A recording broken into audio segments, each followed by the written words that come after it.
South? Or is it really a war of East and West? Is that what the historians are fighting over today? We'll come back and explore that question with Larry J. Daniel, author of Days of Glory, The Army of the Cumberland, when we return on Civil War Talk Radio.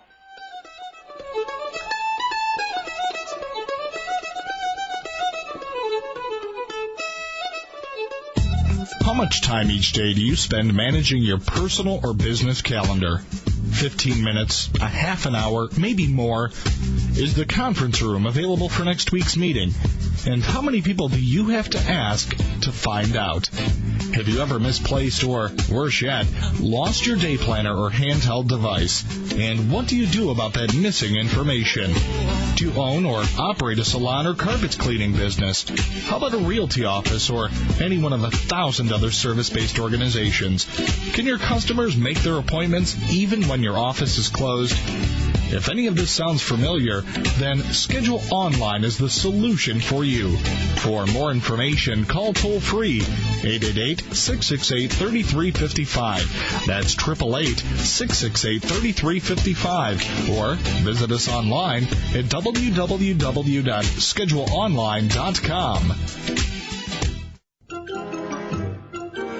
Before we return to our riveting drama, our sponsor insists that we listen to a radio show about television. I'm Jim Benson, host of A Different Sort, as I direct you toward a galaxy of TV memories, guaranteed to leave you spellbound, while I present many of the greatest legends in television history on the TV Time Machine, every Wednesday beginning at 4 p.m., right here on World Talk Radio. World Talk Radio, bringing the world to you. To speak with our show hosts or guests during the live show, call us toll-free in North America, 888-514-2100. Everywhere else, call 001-858-268-3068.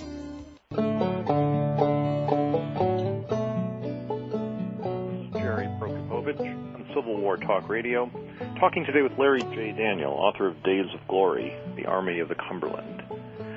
Larry, we're talking about some of the unsung leaders in the Army of the Cumberland, yes. People who've never been written about much. You mentioned Alexander McCook.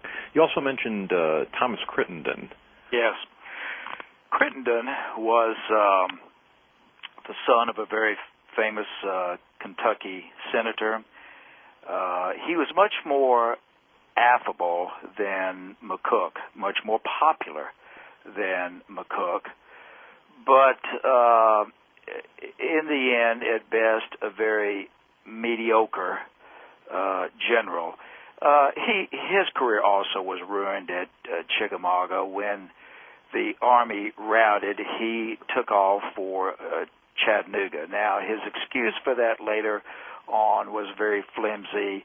That prior to the rout, he had received a message to report to the Army commander, and the Army commander was headed toward Chattanooga. So, I mean, he doesn't deal with the fact that in between the time that he got the letter and responded to it, that the Army had routed. So nobody bought into it. His career was over with, and both McCook and Crittenden were axed after that time. Their careers were over with. And as was that of the Army commander Rosecrans. Yes. A brilliant man, a very capable man, but a man whose personality traits, unfortunately, may have been his undoing. What were some of those? Well, he had a very violent temper. He was a very religious man. He was a Roman Catholic, and according to his fellow peers, his officers, a bit of a crank on the subject. He reveled in theological debate and would stay up long hours at night talking about theology. Despite that fact, he could often curse like a sailor. He made a distinction between cursing and using the Lord's name in vain. He would never do that, but cursing was quite acceptable.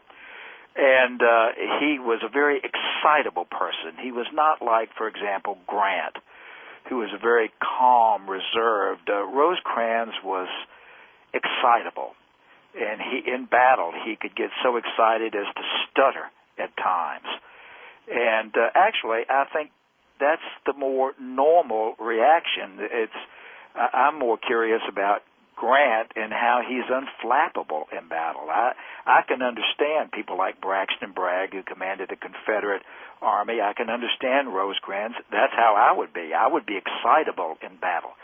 But Grant was very calm in battle. So it's just an interesting observation. But he had a temper, and he could just explode. And he, in fact, had kind of an ongoing issue with a division commander in his army by the name of Thomas Wood, who was a prima donna, also had a temper. And they had some ongoing words prior to the Battle of Chickamauga.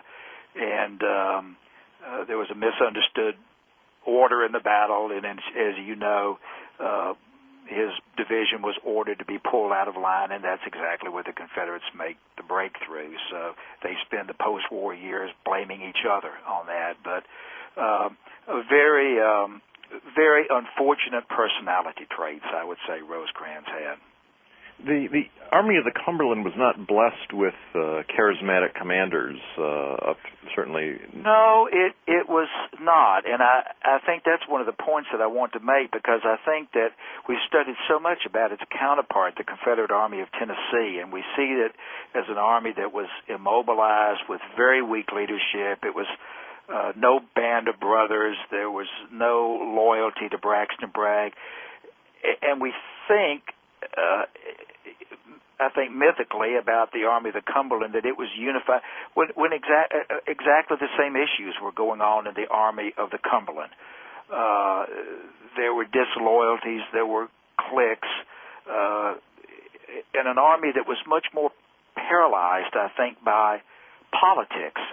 And the issue of the Emancipation Proclamation was a big issue in the Army of the Cumberland, one that the soldiers struggled with. There was a lot of endemic racism in the Western theater, even in the northern Western theater, Ohio, Indiana, certainly Kentucky. So it was an army often immobilized by weak leadership and by fractured, polarizing politics. Its commander at the time of the proclamation was, of course, Don Carlos Buell. Yes. And he was very conservative on the emancipation question. He did not support it. And that, I think, started the rift between him and the men in the ranks. I don't think, ultimately it would be an issue of his ability as an army commander, but certainly it was the issue of politics. He had a soft view toward the South. He wanted to simply restore the antebellum South. He did not want radical change. And initially, I think that went okay, but the war began to change as it unfolded. And certainly by the fall of 1862, it was unchanging, and views in the Army were changing as more upper Midwestern regiments came into the ranks, and regiments from Chicago. These were more liberal soldiers, and they had a liberalizing effect on the Army. And they had a more liberal view toward the black issue and what to do with the blacks. And so that put them on a collision course politically, I think, with Buell. Well, I've written on the same subject. We both have written on this, and this makes bad radio because I agree completely with your views on this. There's nothing for us to debate here. I've stressed the sack of Athens, Alabama, as one of the turning points where the Army of the Cumberland, at that time the Army of the Ohio, the brigade destroyed 8th Brigade, right. Yeah, they did, and it was a retaliatory thing, which was totally acceptable to the troops. Now, there was some bit of shock about that in the North initially. I mean, that there was the old view that civilians were hands-off, but as you say, it was retaliation because the citizens were firing. That's just it. There was too much guerrilla warfare going on, and that's what upped the ante. And I think Buell never connected with his men on that and their feelings about that. So, no, he tried to punish the perpetrators instead of taking a harsh hand against the civilians. That's right. Right. Now, the most famous commander of the Army of the Cumberland, and I certainly have to ask you about this, is, of course, George Thomas. the one that I've taken the most flack over, right? Yes. For the perhaps 2 or 3 listeners who don't know your views on Thomas, tell us where you stand and why. You can turn. Actually, there's several websites for George Thomas, and in which I'm vilified on them. Well, actually, the truth of the matter is, I paint a much more complicated picture of Thomas than the pro-Thomas people want to admit. I just simply see it as a mixed picture. I think he was a general who evolved over the war, as all of them did, Lee included. I think that he was never a brilliant general. I think he was a competent general, but a general who made mistakes along the way. He's a difficult man to understand as a personality because he was very reserved, very much to himself. He had all of his personal papers and letters destroyed at the end of the war, and I think that's kind of quintessential Thomas. He doesn't want us to get to know him too well. He doesn't want us to know what he was writing to his wife. That's Thomas. And so he's a difficult man to get to know. Traditionally, he has been painted as a man who, that famous expression of his, I've taught myself not to feel. But the truth of the matter is, Thomas could be quite prickly, and he could be quite moody and sullen. And there were times when that happened. I do hold him responsible for, to a large degree, about what happened at Chickamauga. True enough, he saved the Army, but I think what he did to save the Army barely redeemed his mistakes that caused the disaster to happen in the first place. Now, I don't go too much into Thomas toward the end of the war at the Battle of Nashville, because by that time the Army of the Cumberland breaks up. Right. And I didn't really know where to stop the book. I mean, at that point, at the end of the Atlanta campaign, there is no Army of the Cumberland. So I write kind of a postscript about it, but I really don't go that far with Thomas. Well, that's certainly one of Thomas's finer moments is Nashville. Others would say Chickamauga. No question about it. And it's interesting that during the first Gulf War, Norman Schwarzkopf always said that his Civil War hero was Sherman, but it's interesting to note that the battle plan, the American battle plan during the first Gulf War, was George Thomas's battle plan at the Battle of Nashville. It was in reverse, but it's the exact same a wide swing around the flank, and I think you could even make an argument that the condition of the Confederate Army and the condition of the Iraqi Army was even very similar at that point. So look at the Battle of Nashville, and you'll see the battle that was in the battle of the first Gulf War. It's a very interesting analogy. Well, there is a sort of cult of Thomas. There are a lot of Civil War buffs who are very enthusiastic about him. No question about it. And I guess you've heard from them then. Yes, one of them I challenged. One of them has a website, and like I say, I'm vilified on it because I've dared to even raise some issues about, let's take another look at this. And I've challenged him, that I will respond to him if he will put my letter on completely, and he has not responded to me. But, I think that the problem that I have with some of these Thomas diehards is that they're getting material from post-war sources, and you have to be careful about that. I think you have to be able to back some of these things up with what I call contemporary evidence, material that was written at the time. And so I end up throwing out a lot of this post-war stuff that has no contemporary backing at all. And I think that's where a lot of the problem comes in. The one full history of the Army of the Cumberland prior to yours is, of course, Van Horn's volume set.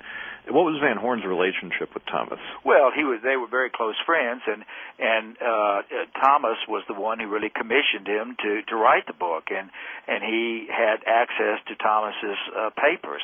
And I would argue it was Van Horn's purpose, really, to make Thomas the hero of the book. And now Van Horn really does not go into the fractured relationships between the officers. It reads more like the official records, after-action reports too much. There is some unique information in it every now and then, but it's not a true Army history. But he had a very close relationship, of course, with Thomas. And that certainly affects how we view Thomas today. Yeah. Now, you mentioned the East-West split in Civil War writing. Right. You've written about Confederate soldiers as well. You've written about the Army of Tennessee. Yes. Yes. Do you see differences between Eastern and Western Confederates as well as between Eastern and Western Union soldiers? Well, that's an issue that I dealt with in a book I wrote on soldiering in the Army of Tennessee, which is about the life of the common soldier in the Confederate Army of Tennessee. And I do a lot of this, how are they different type thing, other than the obvious issue of morale, because one army was winning, one army was losing. I think that the morale issue can be addressed, that the morale in the Army of Tennessee was from the bottom up, and the Army of the Northern Virginia was from the top down. It was all centered in Lee. There's this famous scene in the movie Gettysburg. I don't know whether it's apocryphal or not, where Lee rides out and he is surrounded by Confederate soldiers yelling, "Lee, Lee, Lee." And, it's hard for us in the Western theater to envision a scene where Braxton Bragg rides out and he is surrounded by people yelling, "Bragg, Bragg." It didn't happen. But there is good morale. I asked the question, why is that so? And I think to a large degree they saw the war differently than we see it in modern times. Battles that we see as clear defeats for the Confederates, they often saw as victories for themselves. So you have to kind of look at it in a different way. I think that's certainly true. And that the image of Bragg's troops surrounding him is a delightful one. And we'll take that one to the break. We'll take a moment off here, and we'll return in just a minute with Larry J. Daniel on Civil War Talk Radio.